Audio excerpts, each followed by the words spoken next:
Hello everybody, welcome back to my channel.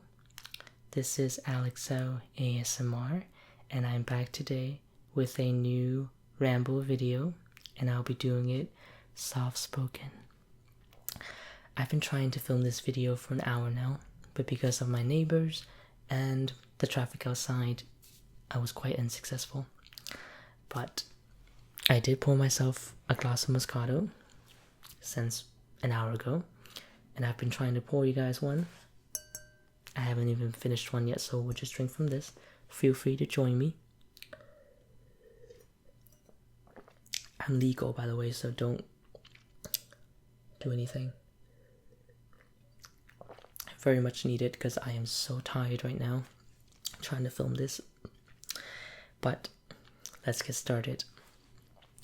As some of you may know, I traveled to New York over the weekend for EZoo, which is short for Electric Zoo Festival, just an EDM festival kind of thing, and I attended the Sunday one. The event ended at around 11 and we decided to cross the bridge on foot back to Manhattan. We were staying at the lower side of Manhattan near the financial district, but unfortunately I was still very unfamiliar with New York and I was a little bit stupid. We crossed the wrong bridge and we actually ended up in Brooklyn. My bad, I'm sorry to my friends. Anyway, at 11:50 we finally crossed the bridge. Took us like 40 minutes. So we decided to call the Lyft. A little bit too late, so we'll pay the money. And I called the Lyft driver because a lot of other people had the same thought. So I told him just wait at the intersection of this street so he can just pick us up from there instead of looking around for us. And he eventually got us back to our hotel at 12:50. Finally, I thought, we'll call it a night. Thank God. We can check out tomorrow, explore the city, and then go back to Boston and go to school. And so I thought. My friend decided that he would like to leave his phone inside the lift. So we searched everywhere inside the hotel room and we could not find it. So we concluded that it must have been left inside the lift. So I called the Lyft driver and the number provided was not working. So I tried the one I called before. For some reason they gave me different numbers, so I called that number and it worked. And I told him, can you please check the front passenger seat to see if you can find an iPhone? And he did, and he told me, yes, I found an iPhone. And I said, thank goodness, can you please return it to us? We'll pay you the $15 lost and found fee. And he's like, oh, I have to pick up a customer, and I don't know where she's going. And then he told me that she was going to the Bronx, which was on the opposite side of where we're staying, conveniently. And I'm like, okay, that's absolutely fine. Just bring it back whenever. We will wait for your phone call. But he said, how much are you going to give me? This driver had a very strong accent. He was Middle Eastern, I believe. And I didn't really understand him, but he told me, how much are you giving me? And I said, we'll give you the $15 according to the Lyft lost and found fee. I don't mind you taking a long time to bring it back. We just need it back. And he's like, no, 50. And I'm like, but the app said 15.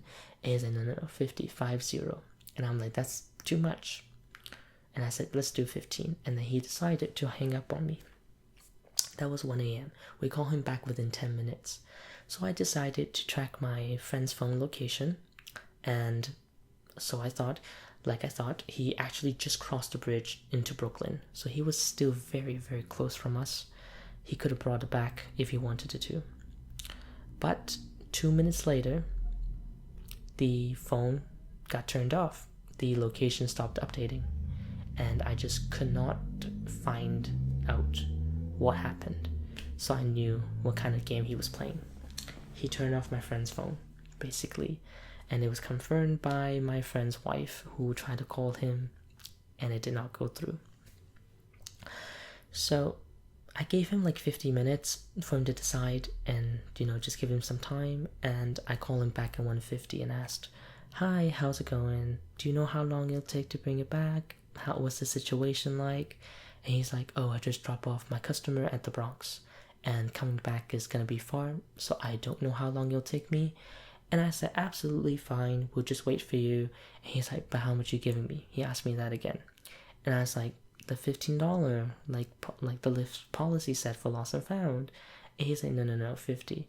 I was like, okay, fine, I offer him more. And I said, how about 20? He said, no. How about 30? He said, no. He wanted 50. Like, that's his number. And I knew what kind of game he was playing. He just wanted to make a quick buck out of us. So I'm like, okay, fine. I'll give you 50. Before I even said that, I said, can you please drop it off at a nearby police station? We'll pick it up ourselves. And even then, he asked me how much I'm going to give him. So after that, I agreed, fine, I'll give you the $50. When are you going to come? He didn't give me an ETA. I asked him again. He hung up on me again. That was $150. So at this point, I was heated. So I told my friend, call the hotel staff and see what they can do about this. Thank God they were super helpful. They asked us to come down, tell us the situation, and we'll go from there. So we went down, told them the whole situation. And thank God one of the hotel staff used to drive for Uber. And he told us, in New York specifically, if you want to drive taxi, limos, or Lyft, Uber, you have to have a TLC license, which is the Taxi Limo Commission license. So like you need a specific license to drive. That's what he told me. I'm not quite familiar. And he told me that the policy is that they have to return any lost item to the police station or to the customer themselves.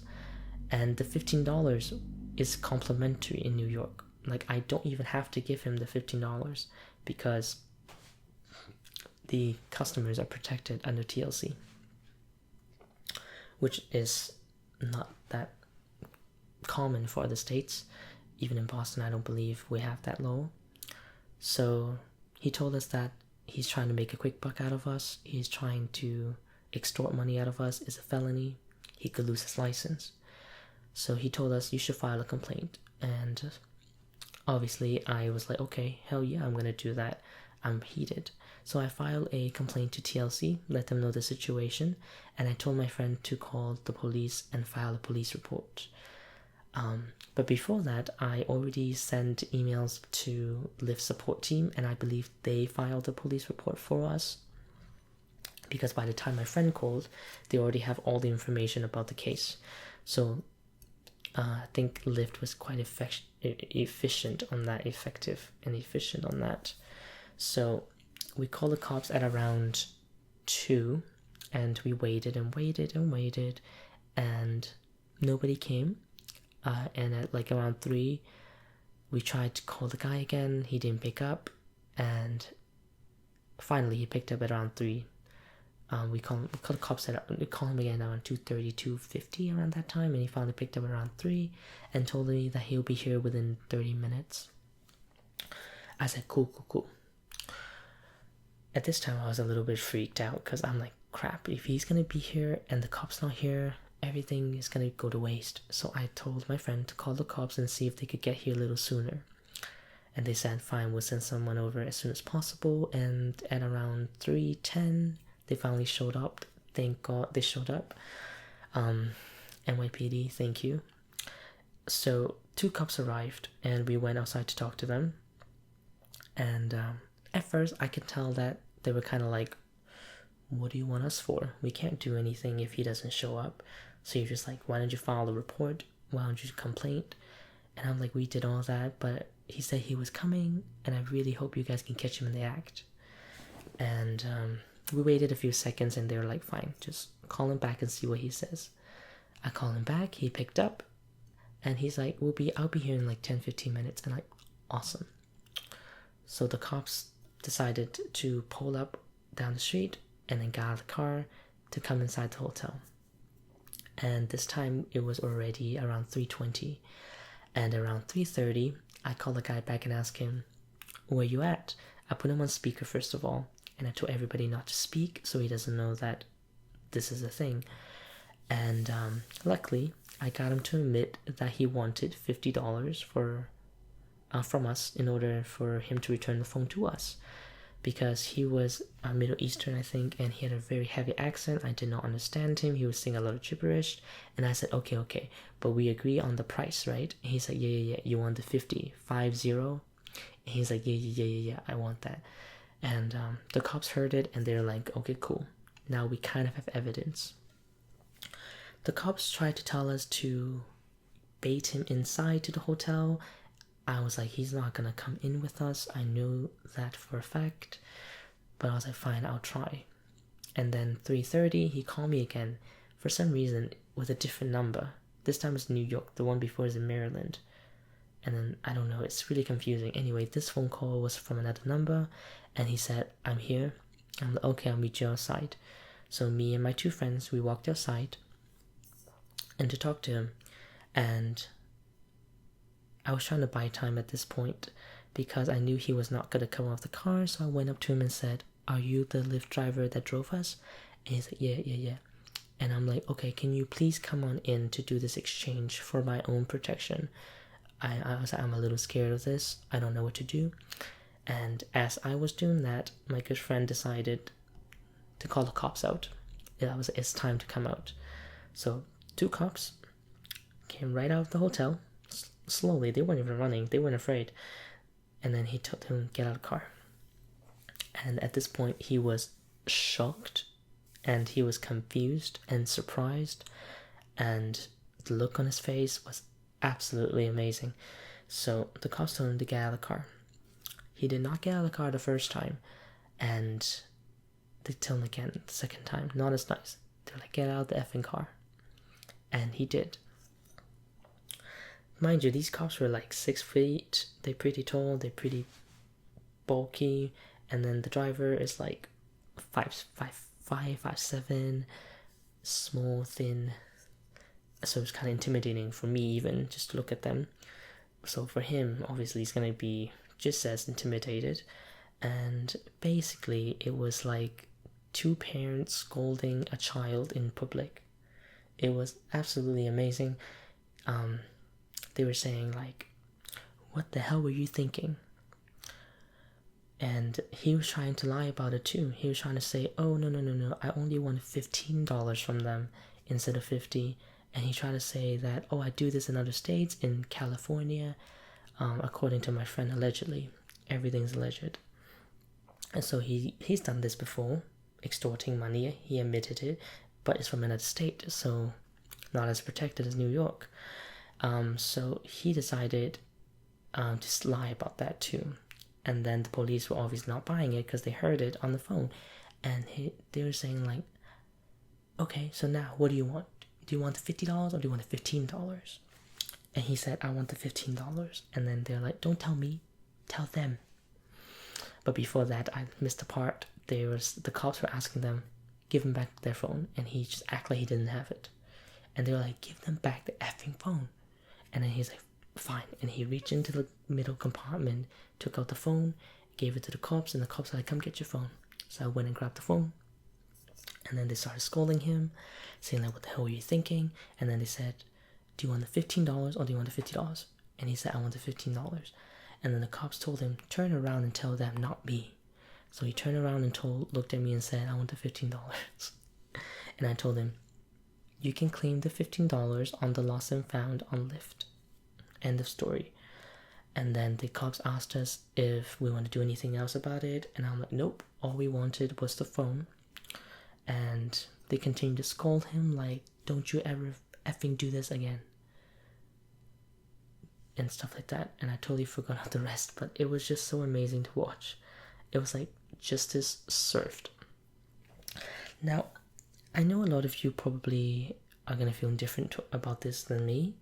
But like I said, I called him back within 10 minutes. And he just crossed the bridge. So he could have came back. And I would have just given him $15. And if he said it nicely and said, but I need gas money.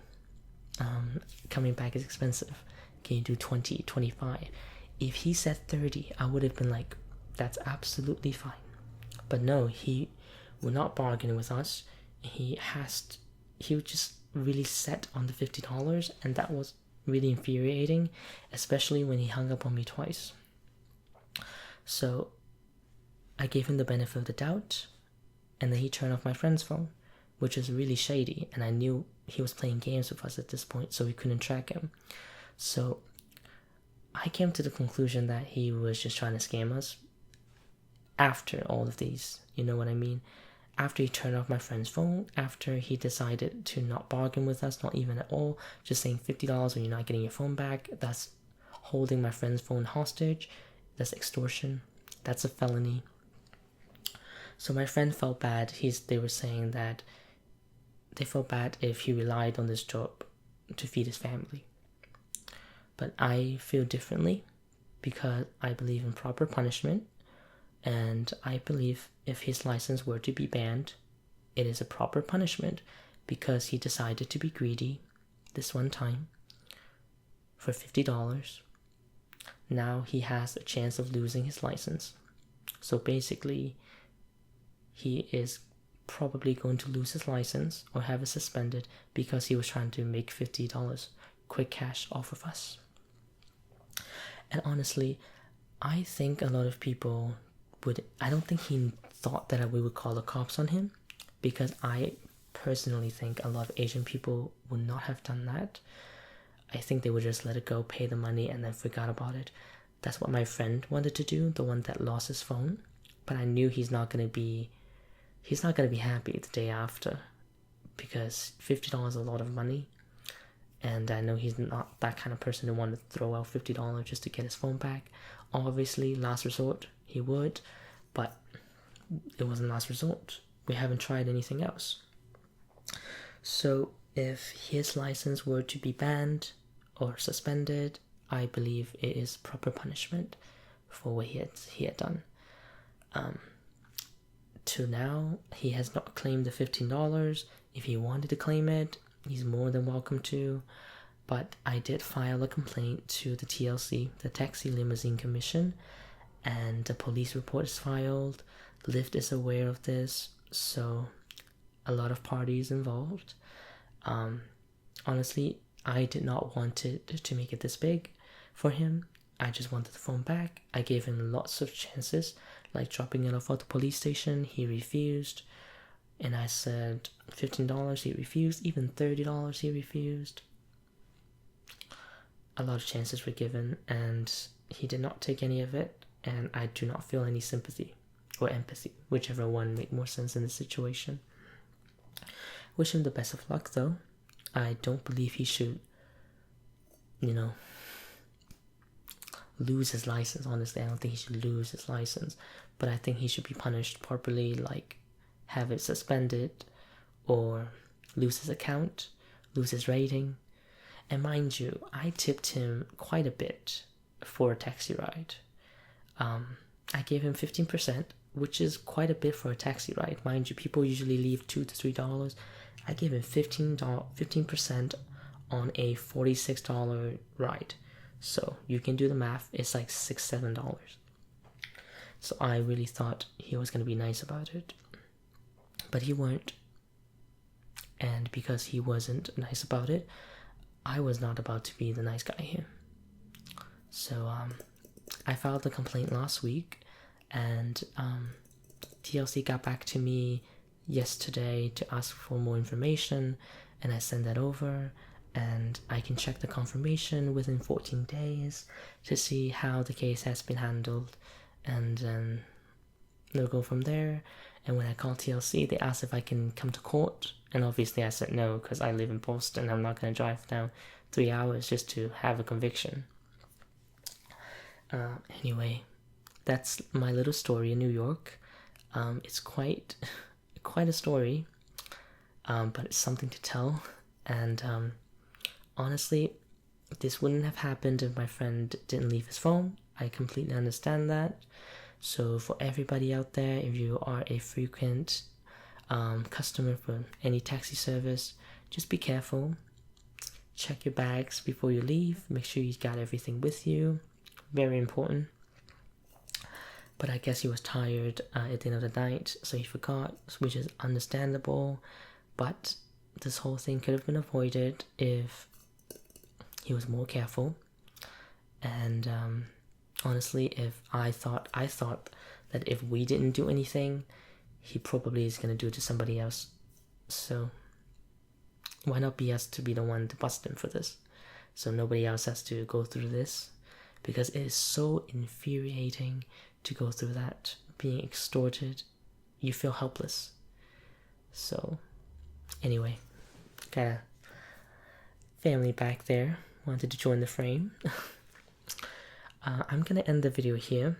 I hope you guys enjoyed. I hope I don't look too tired. My eyes are like getting droopy. It's a lot of work to film. But I hope you guys enjoyed this video. Hope you liked it. Comment and let me know what you think. Subscribe if you haven't. And I will see you guys in the next one. Goodbye for now.